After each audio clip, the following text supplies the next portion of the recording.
من تنو كيسيد بنت كل زغبر ግዴታ ወልድ ወመንፈስ ቅዱስ አሐዱ አምላክ አሜን። የተወደዳችሁ ኦርቶዶክሳውያን እንደምን ሰንብታችኋል? እንኳን ለደብረ ቁስቋም በዓል በሰላም አደረሳችሁ። ወላዲተ አምላክ ቅድስተ ቅዱሳን ድንግል ማርያም ከምድረ ግብፅ ወደ ደብረ ቁስቋም የተመለሰችበት ደብረ ቁስቋም የደረሰችበት ደግሞ ወደ እስራኤል ሕፃኑን ይዘህ ተነስ ብሎ መልአኩ የተናገረበት እና በዛሬው ዕለት እንግዲህ ቤታችን ሚጠቷን በማሰብ ኦርቶዶክሳውያን ታላቅ በዓል እናከብራለን ማለት ነው። ቅዱስ ዳዊት ይህን አስመልክቶ አስቀድሞ በትንቢት መነጽር ተመልክቶት ነበረ። ምን ይላል? ኦፈኒ ረከበት ላቲ ቤተ ወማይነቅኒ ሀበታን ብርጎሊሃ፣ ወፍ ማደሪያዋን አገኘች። ኦፍኒ ረከበት ላቲ ቤተ ወማይነቅኒ ሀበታን ብርጎሊሃ፣ ዋኖስም ለጫጩቶቿ ለጋለግቶቿ ማደሪያን አገኘች በማለት ያስቀምጣል ቅዱስ ዳዊት መዝሙር 83 ቁጥር 3 ላይ። እንግዲህ ብሎ ሲናገር አስቀድሞ እንደሚታወቀው ጌታችን መድኃኒታችን ኢየሱስ ክርስቶስ በተወለደበት ጊዜ ሰይጣን መጥቶ ለሄሮድስ ሹክ ብሎታል። ያንተንና የኔን ስልጣን የሚቀማ ንጉሥ ተወለደ በማለቱ ምክንያት በዚህ ቅናት 2 ዓመት ከዛም ሊወርዱ እስከ ዓመት ከመንፈቅ ያላቸውን እነሱን አሰብስበህ አስገድል በማለቱ ምክንያት ጌታችን መድኃኒታችን ኢየሱስ ክርስቶስን እመቤታችን ይዛ ወደ ምድረ ግብፅ ተሰዳለች ማለት ነው። በዚህ ምክንያት 3 ዓመት ከመንፈቅ እመቤታችን ተንከራታለች። ይህም የሆነበት ምክንያት ሔዋን አስቀድማ አትቢ የተባለችውን ዕፀ በለስ በመብላቷ ምክንያት ያለ ፈቃዷ ወደ ምድረ ፋይድ ተሰዳለች። ሔዋን አትቢ ያላትን ዕፀ በለስ በመብላቷ ምክንያት ወደ ምድረ ፋይድ ስትሰደድ ለስጋችን መቃብር ተከፍቷል፣ ለነፍሳችን ደግሞ ሲኦል ተከፍታለች። በዚህ መከራ 5500 ዘመን የሰው ልጅ ሲሰቃይ ኖሯል ማለት ነው። ታዲያ ይህ በእንዲህ እንዳለ ጌታችን መድኃኒታችን ኢየሱስ ክርስቶስ ከእመቤታችን ከተወለደ በኋላ እመቤታችን በሄሮድስ ቅናት ምክንያት በሰይጣን ክፋት ወደ ምድረ ግብፅ ተሰዳለች። ያ ማለት የእርሱ ፈቃድ ኑሮበት ለሰማዕታት ስደትን ባርኮ ለመስጠት እሱ እንዳለው ነው ማለት ነው። 2 ነገሮች ተደርገውልናል በዋናነት። የመጀመሪያው ጌታችን መድኃኒታችን ኢየሱስ ክርስቶስ በእመቤታችን ጀርባ ላይ ሆኖ በመሰደዱ አጋንንትን ከሰው ልቡና እንዲሳደዱ አድርጓቸዋል። ጉየተ ሕፃን አጉዮ ለዲያብሎስ፣ የሕፃኑ መሰደድ ዲያብሎስን አሳደደው። ኢየሱስ ስዱር ተስፋው ለስዱዳን፣ የተሰደደው ኢየሱስ ለተሰደዱት ተስፋቸው ነው ብሎ ሊቁ እንደገለጸው የሱ መሰደድ ዲያብሎስ ከሰው ልቡና ወጥቶ እንዲሰደድ አድርጎታል። በሁለተኛ ደረጃ ሔዋን ያለ ፈቃዷ ተሰዳ መከራ መጣችብን። እመቤታችን ደግሞ ያለ ፍዳዋ ያለ አበሳዋ በመሰደዷ ለሰማዕታት ስደትን ባርካ ሰጥታለች። ማለትም ጌታችን ኢየሱስ ክርስቶስን ይዛ በመሰደዷ በዚህ ምክንያት ለሰማዕታት ስደት እንዲባረክላቸው አድርጋለች ማለት ነው። ስለዚህ በዚህ በመሰደዷ ግን ብዙ ነገር ገጥሟታል። እንደሚታወቀው ረሃብ አለ፣ ጽም አለ፣ መንከራተት አለ፣ እሾህ አለ፣ የግብፅ በረሃ ግርማን አራዊት አሉ። በሌሊት ድምፅ አራዊቱ ግርማ ሌሊቱ ይሄ ያስደነግጣል። ግን የዚህ ሁሉ ፈጣሪ በጀርባ ላይ ነበረ ጌታችን ኢየሱስ ክርስቶስ። እውነት ለመናገር የጽሟን ነገር የረሃቡን ነገር የመከራዋን ነገር ለመናገር በእኛ አንደበት የሚገለጽ አይደለም። የሕይወት እንጀራ በጀርባ አዝላ የተራበች እመቤታችን ቅድስተ ቅዱሳን ድንግል ማርያም ናት። ሰው እንጀራ ይዞ በእጁ ይዞ ሚራብ የለም። እሷ ግን የሕይወት እንጀራ አነው እቱ ውስጥ ዘወረደ እምሰማይ ያለውን በጀርባ አዝላ እንጀራ ተርባለች። እርሱም ተራበ ይላል። እርሱ ለሌላው ምግብ ሲሆን እርሱ ግን ተራበ ይለዋል። ሁለተኛ በጣም የሚገርመው የሕይወት ውሃን በጀርባዋ አዝላ ውሃን የተጠማች የሕይወት ውሃ ራሱ የውቅያኖስ ፈጣሪ ሆኖ ሳለ ውሃን የተጠማ ልጇ ወደ ግብፅ ተሰዷል። እሷም ተሰዳለች ማለት ነው። ሰው ውሃ በእጁ እያለ የሚጠጣ እያለው ማን ይጠማል?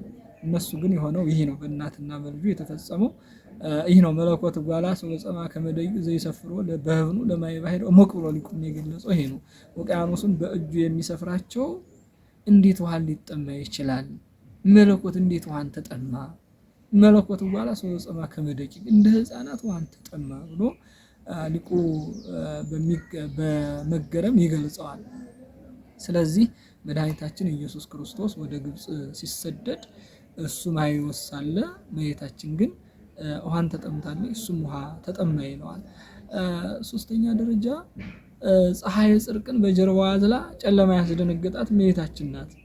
ጽልመትኒ ይረክቦ ይቀርቦ የሚለው ጨለማ አይጋርደውም ተብሎ የተነገረለት ጨለማ ጠፈር የማይከለክለው መዓልትና ሌሊት የማይፈራረቀው ብርሃን አማናዊ ብርሃንን በጀርባዋ አዝላ ጨለማ ግን አስደነገጣት። ይህ ሁሉ ዋጋ የተከፈለው የኛ ካሳ ይፈጸም ዘንድ ነው። የኛ ስደት በእመቤታችንና በልጇ ስደት ይፈጸም ዘንድ ይህ ሊሆን ግድ ሆነ ማለት ነው። አራተኛ ደረጃ ዓለምን በጀርባዋ አዝላ። ዓለም ማለት ዓለም የሌለው ዓለም የዓለማት ዓለም የሆነ ኢየሱስ ክርስቶስን በጀርባዋ አዝላ እሷ ግን ማደሪያ አድራ ተንከራተተች። ስለዚህ ይህ ሁሉ ዋጋ የተከፈለው ለእኛ እንደሆነ ማስተዋል ያስፈልጋል። እመቤታችንን ስደቷን ስናስብ ሚጠቷን ስናስብ እኛውን በምን ቁመና ነው ያለነው የሚለውን ማሰብ ተገቢ ነው። ታዲያ ይህን ጥቅሉን ላድርጎ ሊቁ እንደሆነ ይገልጻል። ሚ እጹብ ብዛትትናኪ ማርያም እግዝእትየ ምስለ ወልድኪ በዓል ዘገብረ ሰማይ። ሰማይን ከፈጠረው ከባለጸጋው ከልጅሽ ጋራ ድንግል ሆይ እመቤቴ ሆይ ያንቺ የተሰናሽ ብዛት ምን ያህል ነው? ውስተ ደብረ ቁስቋም ሀደርኪ ተመስለኪ ነዳይ ነዳይን ተመስለሽ በደብረ ቁስቋም አደርሽ። የረከብኪ ሰባ በሕይወት ዘይውበኪ ሲሳይ ወእምአኮ ለጽምኪ ማይ። ለጥምሽ የሚሆን ውሃ ወይም ደግሞ ለረሃብሽ የሚሆን እንጀራ የሚሰጥሽ ሰው በሕይወት አላገኘሽም ይላል። ውሃ ብትጠማ የሚሰጣት አላገኘችም፣ እንጀራ ብትራብ የሚሰጣት አላገኘችም። ይህን ሁሉ ግፍና መከራ የተሸከመችው እመቤታችን ሕይወት የሚሰጠውን ሕይወት አዝላ ግን ሞት አስፈርቷት ልጅን ይገሉብኛል በማለት ነው። ግን እኮ እሱ ያለ ፈቃዱ እሱን ማንም ሊገለው ወይም ደግሞ ማንም ሊያጠፋው አይችልም። እመቤታችን ግን ያደረገችው ይህ ሁሉ ለሰው ልጅ የተከፈለ ዋጋ ነው። ታዲያ ይህ በእንዲህ እንዳለ ወፍ ማደሪያዋን አገኘች አለ ቅዱስ ዳዊት። ዋኖስም ጋለገልቷን የምታሳርፍበት ማረፊያ አገኘች። ወብፁዓን እለ ይነብሩ ውስተ ቤትከ፣ በቤትህ አድረው የሚኖሩ እነሱ ንዑዳን ክቡራን ናቸው። ወብፁዕ ብእሲ ዘበሃቤከ ረድኤቱ ወይም ኃይሉ ባንተ የሆነለት ሰው ንዑር ክቡር ነው። ወዘይህል ይበልቡ ዘበላይሉ፣ በልቡም የሰማዩን ነገር የሚያስብ ሰው ንዑር ክቡር ነው ብሎ ይናገራል። ወፍ የተባለች አሁን እመቤታችን ናት። ማደሪያን አገኘች አለ። ደብረ ቁስቋምን አገኘች። ኦፈኒ ረከበላቲ ወማሄደርኒ ወማይነቅኒ ሀበተና ብረጎሌሃ መስዋዕከ ከእግዚኦ ለዓለም ዓለም። መሰዊያ እነሆ ለዘላለም ያንተ ማደሪያ ናት ማለት ስለ ትሩፋን ይናገራል። በእርግጥ ይሄ የመጀመሪያው ምስጢር ስለ ትሩፋን በምርኮ ሀገር እንዳሉ ወደ እስራኤል እንደተመለሱና በዛ መኖሪያ እንዳገኙ ይህን ይናገራል። መስዋዕከ የተባለች ግን መጨረሻው ለእመቤታችን ናት። ወፍ የተባለች እመቤታችን፣ መሰዊያ ማለት ያንተ ማደሪያ እመቤታችን ማለት ነው። ቅዱስ ዳዊት እንዲህ ብሎ የተናገረው በሚገርም ሁኔታ ወፍ ሁለት ክንፍ አላት። በእነዚህ ክንፎቿ በሰማይ ትሽከረከራለች፣ በምድር ትሽከረከራለች፣ በሰማይ ትበራለች፣ ትንሳፈፋለች። እመቤታችን በሰማያውያን መላእክት ትመሰገናለች፣ በምድራውያን በደቂቀ አዳም ትመሰገናለች። በሰማያውያን ወበህየ በካለ ስብሐት ወደሱ ኪትሉር ዘይኮነ ስብሐት ይሆሙ ተብላ የተመሰገነች እመቤት ናት። በምድራውያን ደግሞ በደቂቀ አዳም በነ ቅዱስ ያሬድ ውዳሴ ወግናይ ለእመ አዶናይ ቅዱስ ወብጽሕት ስብሕት ወብሪት ክብርት ወብልት አንቀጸ ብርሃን ማዕረገ ሕይወት ወማኅደረ መለኮት ተብላ የምትመሰገን የመለኮት ማደሪያ ቅድስት ብጽሕት ንዕድ ክብርት ተብላ የተመሰገነች ናት እመቤታችን ማለት ነው። ስለዚህ በሰማይም በምድርም የምትመሰገን መሆኗን ተመልክቶ በርግብ ወፍ ያላት ርግብ ናት። እመቤታችን ደግሞ ርግብ ናት የዋሂት ስለሆነች በዚህ መልኩ ተናግሯታል። በሌላ መልኩ ወፍ እንደሚታወቀው እገደል ስር ምዳ መድባ ልጆቿን ታሳድጋለች ቀፍቅፋ ማለት ነው። ያ ማለት በገደል ስር ዘንዶና እባብ አይጠፋም። ይሄ የዘንዶና የእባብ ጩኸት ደግሞ ያስደነግጣል። የዘንዶውን የእባቡን የነዚህን ፍራቻ ተቋቁማ ወይም ደግሞ የዘንዶውንና የእባቡን ማንነት ተቋቁማ ልጆቿን ታሳድጋለች። ቅድስተ ቅዱሳን ድንግል ማርያም የአይሁድን ግልምጫ የሄሮድስን ዛቻ ይሄን ተቋቁማ ነው ልጇን ኢየሱስ ክርስቶስን ያሳደገችው ማለት ነው። ስለዚህ ኦፈኒ ረከበላቲ ቤተ ብሎ የተናገረው ከዚህ እየተነሳ ነው። እመቤታችን 3 ዓመት ከመንፈቅ በግብፅ በረሃ ተንከራታ በግብፅ ምድር ኖራለች። ከዛ በኋላ መልአኩ ተንስ ንጻ ሕፃን ወእሞ ወሩተ ምድረ እስራኤል እስመ ሞቱ ሊሐስቡ ለነፍሰዝ ሕፃን የሕፃኑን ነፍስ የሚፈልጉት ሞተዋልና ተነስተው ወደ ምድረ እስራኤል ግባ ብሎ ለዮሴፍ ከነገረው በኋላ ጉዞ ጀምረዋል። በሚገርም ሁኔታ ጉዟቸውን እንደጀመሩ ወራጅ ውሃ አገኙ ነው የሚለው፣ ወንዝ ውሃ አገኙ። እዛ እንዳሉ አሁንም ፈተና ገጥሟታል እመቤታችን። ብዙ መከራ ነው የደረሰባት። አሚሃይ በው ኩናተን ፋቂ ውስጥ ልብኪ ብሎ ስሞንም እንደተናገረው መከራውን በእኛ አንደበት ገልጸን የምንጨርሰው አይደለም እና ይህን ፈሳሽ ውሃ እንዴት ትሻገረው? መርከበኛል እባክህ አሻግረኝ አለችው። ገንዘብ ክፈይ አላት። እመቤታችን ምንም የያዘችው ገንዘብ የላትም። ዓለማትን የፈጠረ አምላክ ለጀርባዋ አዝላ፣ ነገር ግን ለጊዜው የምትከፍለው ሳንቲም አልነበራትም። በዚህ ምክንያት የለኝም ድካሜን አይታ አሻግረኝ ብትለው እምቢ አላት። እሳትን ከፍሎ የሚያሻግር የእሳት መድኃኒት ተሸክማ እሷን ግን የሚያሻግራት አጣሽ ማለት ነው። እኛን ወደ ሕይወት የሚያሸጋግር መድኃኒት ተሸክማ እርሷን ግን ለጊዜው ከወራጅ ውሃ የሚያሻግራት አጣ። በዚህ መልኩ ተንከራታለች እመቤታችን። ወዲያውኑ አንተ የአብ ልጅ ነህ፣ በመለኮትነት የአብ ልጅ፣ በስጋ የኔ ልጅ ነህ። ስለዚህ አንተ ተአምራት ማድረግ ስትችል ለምን የቸርነትን ስራ አሰራም ብላ ጠይቀዋለች ልጇን። በዚህ መሰረት ሕፃን ነው፣ ነገር ግን ያን ፈሳሽ ውሃ እንደ የብስ ተረግጦ ጢር የተባለ አካባቢ ድንጋዮችን ቋጢ ድንጋዮችን ጠቀሳቸው በእጁ ይላል። እየተገላበጡ መጥተው እንደ ታንኳ በፈሳሽ ውሃ በወንዙ ላይ ሰፈፉ ይላል። በዛ ተሻግረዋል ማለት ነው። ይህ ተአምራቱ ነው። በግብፅ በረሃ ብዙ ተአምራት፣ ጣዖታት ተሰባብረዋል፣ ብዙ ተአምራት አድርጓል። ይህ ደግሞ ሲመለሱ ያደረገው ነው። ኢትዮጵያን በኪደተ እግር ባርካ፣ ጣና ገዳማትን ባርካ። ኢትዮጵያ የአስራት ሀገር የምትባለውም ከዚህ የተነሳ ነው። ስለዚህ ከዛ ተነስታ ወደ ደብረ ቁስቋም በዛሬው ዕለት ደርሳለች ማለት ነው። ሄሮድስ ክፉ ቢሰራም ሴረኛ ቢሆንም ሰብአ ሰገል ሊገብሩለት ሲመጡ ሕፃኑ ስታገኙ ወደ እኔ ኑና እኔም እሰግድለታለሁ ብሏል። እገለዋለሁ ሲል ነው። እገለዋለሁ። አሕዛብ ተንኮለኞች ናቸው። እያችሁ ሕፃኑን ለመግደል ሲባል 14,000 ከ4,000 ሕፃናት ያ ማለት 144,000 ሕፃናት ጨፍጭፏል። ሕፃኑን ክርስቶስን ለማግኘት ሄሮድስ የእሱን ስልጣን የሚቀይመው መስሎት ነው፣ በቅናት ነው። ዛሬም ቢሆን በዘመናችን ብዙ ተንኮሎች አሉ። ሰዎች በቅናት የማያርፉ አሉ። ኦርቶዶክሳውያን ከዋሉበት እንዳያሉ ካደሩበት እንዳይውሉ ብዙ መከራና ግፍ እየደረሰባቸው እያየን ነው።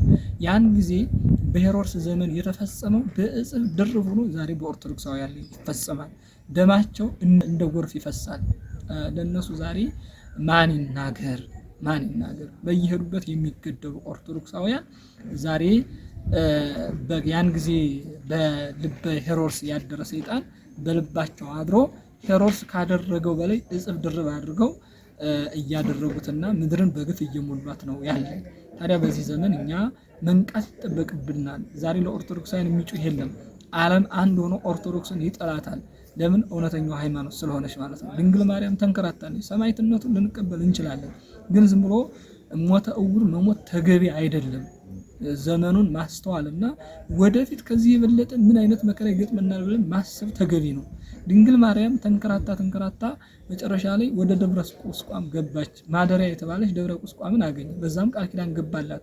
ብዙ ቅዱሳን ገዳማውያን እንደሚኖሩባትና እሷ ቃል ኪዳን ምን ነው እንደሚኖሩባት ቃል ኪዳን ገብቶላታል። ዛሬም ቢሆን እመቤታችን በቃል ኪዳን የምትጠብቃን ሆና ሳለ ክፉዎች ግን በክፋታቸው መርዛቸውን ይተፋሉ። ሬክው ወለሃጠ አብዮተ ለአለ ከመ አርዘ ሊባኖስ ወሶ በገባ ኃጢአክው ኃጥእን እንደ ዝግባ ዛፍ ከፍ ብሎ አገኘሁት፣ ስመለስ ግን አጣሁት ይላል። ክፉዎች ለጊዜው መርዛቸውን ሊረጩ ይችላሉ፣ ፍጻሜያቸው ግን አያምርም። ለጊዜው ግን እኛን ያጠፋሉ። አንዳንዱ ኦርቶዶክሳዊ ይዋሃለ ስንሞት እንበዛለን። እየሞትክ ትበዛለህ እንዴ? እየተገደልክ አንገት እየተቆረጠ አንገት ደም እየፈሰሰ በከንቱ አስፋልት ለአስፋልት እየተጎተትክ ነው የምትበዛው። እዚህን ማስተዋል ያስፈልጋል። ማስተዋል ቢያንስ እንኳን ላለመገደል ጥረት ማድረግ ያስፈልጋል። ድንግል ማርያም ልጇን ስለያዘች አንተ የቸርነትን ስራ አለች። የቸርነቱን ስራ ሰራ። ዛሬም እግዚአብሔር የቸርነቱን ስራ እንዲሰራልን በተለይ በነፍስ ከርታታ እንደሆን ነፍሳችን ማረፊያ እንድታገኝ መመለስ ያስፈልጋል። ተመየጡ ሀቤ ወአነት መየጠክሙ ወደ እኔ ተመለሱ እንዲሁም ወደ እናንተ እመለሳለሁ ነው የሚለው። ዛቲ ትውልድ ታሶረ እግዚአብሔር ይህች ትውልድ እግዚአብሔርን ትፈልጋለች ይላል። እግዚአብሔርን እንፈልገው። እግዚአብሔርን ስንፈልገው እሱ ደግሞ የእኛን ማደሪያ ያመቻቻል። የሁለት ዓለም ስደተኛ መሆን ከምንም በላይ ድህነት ነው የሚሆነው። በዚህ ዓለም ሳይሞላ በወዳኛውም ከእግዚአብሔር ዓለምነት ተሰዶ መኖር እሱ ከባድ ረመጥ ነው የሚሆነው። ስለዚህ ኦርቶዶክሳውያን ሁላችንም እያንዳንዳችን ዘመኑን ሄሮድሳውያን የበዙበት፣ ገዳዮች የበዙበት፣ ደም አፍሳሾች የበዙበት፣ ተንኮለኞች የበዙበት፣ መርዘኞች የበዙበት፣ ቀናተኞች የበዙበት፣ አሕዛብ የፈነጩበት፣ ተኩላዎች ምድርን የከበቡበት፣ የተኩላ ጉድጓድ የበዛበት፣ ሰይፍ የተሳለበት፣ ኦርቶዶክሳውያን በግፍ የሚገደሉበት የሚጨፈጨፉበት፣ ኦርቶዶክስ በሀገር እንዳትኖር አዋጅ የወጣ እስከሚመስል ድረስ ማተብ አሳሪ በዚህ ምድር እንዳይኖር የተባለ ይመስል በዛ መልኩ ነው እያየን ያለ ነው። ስለዚህ እኛ እየተናገርን ያለ ነው ኦርቶዶክሳውያን በኦርቶዶክሳዊነታቸው ስደት፣ መከራ፣ ሞት፣ በየሄዱበት መገደል ይቁም የሚለውን መናገር መቻል አለብን። ስለዚህ ወፍኒ ረከበላቲ ቤተ ወፍ ማደሪያዋን አገኘች ይላል። ወፍ የተባለች አሁን ወደኛ ስንመልሰው ነፍሳችን ናት። ነፍሳችን ተንከራታ በከርታታነት እንዳለች፣ በዓለም ዝለት እንዳለች፣ በኃጢአት በረሃ እንዳለች፣ በሞት እንዳትጠራ ገብረ ቁስቋም ወደ ተባለች ወደ ንስሐ ራሳችን መመለስ ያስፈልጋል። ወደ ልባችን መመለስ ያስፈልጋል። ዓለም በቀጠማ ሳታጠፋን ወደ እግዚአብሔር ተመልሰን ራሳችንን ሰብስበን እግዚአብሔርን መጠየቅ ሊናችንን መሰብሰብ ያስፈልጋልና አምላከ ቅዱሳን የኦርቶዶክሳውያንን ደማቸውን በከንቱ እንዳያስቀር የቸርነቱን ስራ ይስራልን። ኦርቶዶክስ ተዋሕዶ ሃይማኖታችንን ይጠብቅልን። ሀገራችን ሰላምን ያድልልን። ያስተማረን የመከረን የገሰጸን የአባቶቻችን አምላክ ስሙ የተመሰገነ ይሁን። ይቆያል። እንተኖ ኬሴተ በእንተ ኩሉ ዘገበርግሊታ